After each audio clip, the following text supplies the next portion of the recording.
Malaysia U23 sudah mengumumkan terkait skuad timnas U23 mereka untuk babak kualifikasi Piala Asia U23 dan fans Malaysia pun memberikan komentarnya. Seperti inilah komentar fans Malaysia.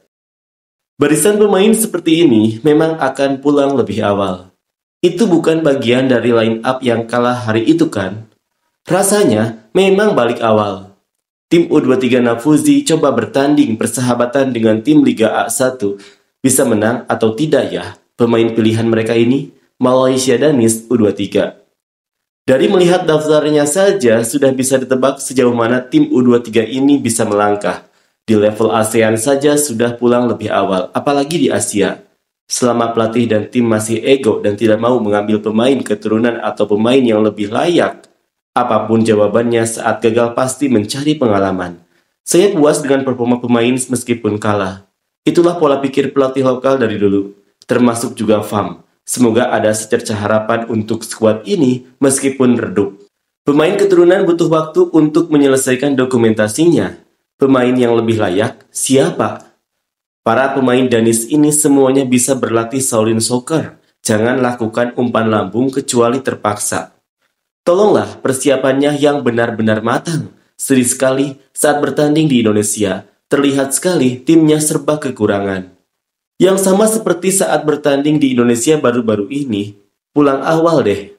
Pemain tengah seperti satu nama berputar-putar. Memang masih lama untuk bisa masuk, sama seperti posisinya, berputar-putar di tengah. Selamat kepada semua yang terpilih.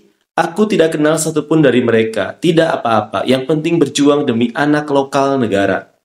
Tim utama penuh dengan pemain keturunan, tim U23 penuh dengan keluarga Danis. Kalau bisa, letakkan nama Danis di seragamnya agar tim lawan bingung mau menjaga siapa. Tim yang samakah, yang kalah dengan Filipina? Bermainlah sungguh-sungguh, Dik, bermainlah sepenuh jiwa, karena ini saja waktumu untuk bisa bermain bagi negara. Setelah usia ini tidak bisa lagi. Bungkus memang akan bungkus, tidak ada yang perlu diharapkan. Lebih baik tarik diri sebab sudah tahu hasilnya. Buang-buang waktu bermain jadi bahan ledekan padahal mereka orang-orang Indonesia ini. Hanya mau jadi tim pelengkap turnamen. Pemain-pemain mentah yang kualitas 45% saja.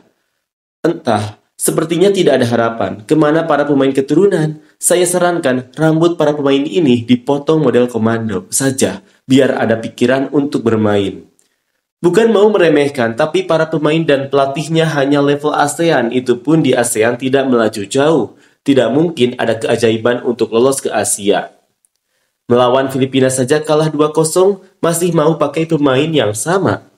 Lihat dari daftar ini, sepertinya hanya beberapa pemain yang bisa menembus tim utama klub Liga Super di masa mendatang. Saya rasa mungkin hanya 3 atau 4 orang, sisanya mungkin akan jadi pemain cadangan atau bermain di Liga Bawah. Tapi untuk mewakili tim nasional senior di masa depan, level mereka masih jauh. Saya harap para pemain yang membaca pesan saya ini bisa meningkatkan prestasi, jangan hanya berharap pada pelatih saja. Kalian harus berlatih sendiri di rumah dan menganalisis kelemahan diri sendiri dari segi skill, disiplin, dan berlatih untuk mengatasi kelemahan tersebut. Kalau tidak begitu, ramalan saya ini akan jadi kenyataan. Dari pertahanan sampai penyerang semua ada Danis. Kalau pulang awal memang memalukan nama Danis. Tarik diri kalau rasa tak mampu. Payah, bukan tak yakin, tapi realita. Wajib ada pemain keturunan baru, ada harapan. Kalau hanya mengandalkan pemain lokal kita, memang tidak bisa diandalkan.